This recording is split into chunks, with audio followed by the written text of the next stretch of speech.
সেনাবাহিনীর কতিপয় সদস্য এসে আমাদেরকে হুমকি দামকি দিতে থাকে।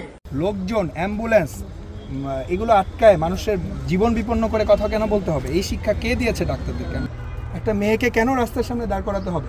আমি আমার দাবি আদায় করতে চাইলে আমি ছেলে আসবো, মেয়েকে কেন আমি এখন রাস্তার ওখানে দাঁড় করায় দিব? সে তো ধাক্কা খেয়ে পড়ে গেলে তার দায়িত্ব কে নিবে? হ্যাঁ, ছেলে হিসেবে তো তার দায়িত্ব তার বোনকে প্রোটেক্ট করা। সুনামগঞ্জের সর্বস্তরের জনতাকে নিয়ে আজকে 10টায় অবরোধ কর্মসূচিতে নামি। সিলেট সুনামগঞ্জ সড়ক অবরোধ কর্মসূচিতে নামি। আমরা অবরোধ কর্মসূচি চালু হওয়ার পর 5 মিনিট পর সেনাবাহিনীর কতিপয় সদস্য এসে আমাদেরকে হুমকি দামকি দিতে থাকে। তারা বলতে থাকে আমরা তাদেরকে এনশিওর করি যে আমরা এখানে সবকিছু আমরা একটি শান্তিপূর্ণ সমাবেশ করে চলে যাব। এত কিছুর পরও আমরা তাদের থেকে 5 মিনিট সময় নেই যে আমরা আমাদের দাবিগুলো মিডিয়ার কাছে বলবো। আমরা যখন 1 মিনিট 38 সেকেন্ড আমাদের কথাগুলো মিডিয়ার কাছে বলি, তখনই তারা মিডিয়াকে সরিয়ে দেয়, আমাদের উপর অতর্কিত হামলা চালায়। রাষ্ট্রের যত রকম কার্যক্রম সে বন্ধ করে দিচ্ছে। আমি কি বুঝাতে পেরেছি? এভাবে বুঝাতে হবে, তা নাহলে আপনাদের এই যে সব পুরো মিডিয়া আছে এদের সামনে কিন্তু আপনাদেরকে ব্যর্থ প্রশাসক মনে করা হবে। আমি সেটা চাই না।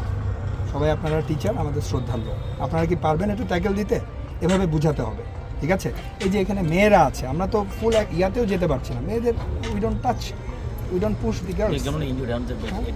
এটা তো খুবই একটা মেয়ে ইনজুর্ড হয়েছে তাদের জন্য। তারা নিজেরাই দাঁড়ায় থেকে এমনভাবে একজনের গায়ের উপর দাঁড়িয়ে আছে, তারা সরতে গিয়ে তারাই একজনকে ধাক্কা দিয়ে ফেলে দিচ্ছে। কেন একটা মেয়েকে কেন রাস্তার সামনে দাঁড় করাতে হবে? আমি আমার দাবি আদায় করতে চাইলে আমি ছেলে আসবো, মেয়েকে কেন আমি এখন রাস্তার ওখানে দাঁড় করায় দিব? সে তো ধাক্কা খেয়ে পড়ে গেলে তার দায়িত্ব কে নিবে? হ্যাঁ, ছেলে হিসেবে তো তার দায়িত্ব তার বোনকে প্রোটেক্ট করা। যাই হোক, আপনারা কি পারবেন ট্যাকেল দিতে? আমাদের একটা কি রিকোয়েস্ট বলেন? আপনি যেটা বললেন যে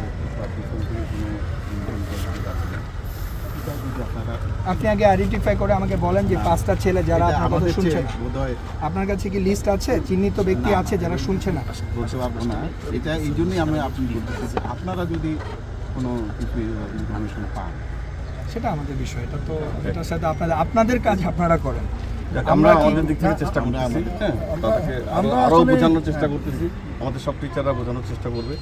আর আজকে যে কিছু আমাদের ছেলেমেয়েরা ইনজুর্ড হয়েছে, হ্যাঁ, তারা তো আসলে চিন্তা করছে তারা একটা দাবি আদায়ের জন্য গেছে। হ্যাঁ, তারা তাদের কথা চিন্তা করতেছে। আমরা দাবি আদায় করতে গেছি, ভালো একটা কাজের জন্য গেছি, কিন্তু আমরা ইনজুর্ড হয়ে গেলাম। মানে জিনিসটা তাদের সেন্টিমেন্ট হচ্ছে এইটা। তাদের সেন্টিমেন্ট আপনি পাবলিকলি স্টেট করলে হবে না। তাদের সেন্টিমেন্টটুকু সকল জনগণ বুঝে। তাদের সেন্টিমেন্ট তো আমিও বুঝতে পারছি, এই জন্য তো আমি সময় দিয়েছি। গতকাল করেছে তারা, গতকাল দাঁড়িয়েছিল তারা, গতকাল দাঁড়ালো না, তখন সেনাবাহিনী এসেছিল? আসেনি। আমরা দূর থেকে দেখেছি, কারণ শান্তিপূর্ণ ছিল। দাঁড়াও, এখানে দাঁড়াও, রাস্তার দুই পাশে দাঁড়াও। মিডিয়ার সাথে আমরাও আজকেও তাই মনে করছি ওরা শান্তিপূর্ণভাবেই থাকবে। মিডিয়ার সাথে কথা বলতে চাইলে মিডিয়ার সাথে কথা বলবে। এখানে সকল মিডিয়ার ভাইরা আছে। অ্যাটেনশন যেটা গ্র্যাব করার করছে, এখানে না কেন? আমি যে এখন কথা বলছি মিডিয়া অ্যাটেনশন পাচ্ছে না, তাহলে ওরা এখানে দাঁড়ায় কথা বলতে কি সমস্যা? লোকজন, অ্যাম্বুলেন্স এগুলো আটকায় মানুষের জীবন বিপন্ন করে কথা কেন বলতে হবে? এই শিক্ষা কে দিয়েছে ডাক্তারদেরকে? আমি তো বুঝলাম না। আমি কি বুঝাতে পেরেছি? আপনারা প্লিজ ওদের সাথে কথা বলেন। সেটা আমরা এগ্রিও করতেছি না যে তারা রাস্তা বন্ধ করবে, এটা ঠিক না, এটা করা যাবে না। এটা দাবি নিয়ে শান্তিপূর্ণভাবে দাঁড়াইছিল, আমরা ওইটুকুই জানতাম।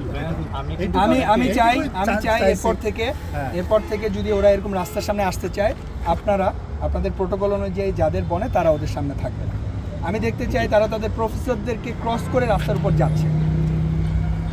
আমার মনে হয় না এই ধরনের উদ্ধত্ত, এই ধরনের বেয়াদবি করার মতো ছেলে আমাদের মেডিকেল কলেজের ছেলেরা। আচ্ছা, ইনশাআল্লাহ আমরা এই যে ক্রাইসিসটা হচ্ছিল, আমরা দেখতেছি আমরা সাথে আসবো। ঠিক আছে, আপনাদের না রাস্তার উপরে, মানে রাস্তা বন্ধ করতে দিব না আমরা। আপনারা এখানে দাঁড়াবেন, আপনারা ওদেরকে ঠান্ডা রাখবেন, ওদের কথা বলার ব্যবস্থা করবেন।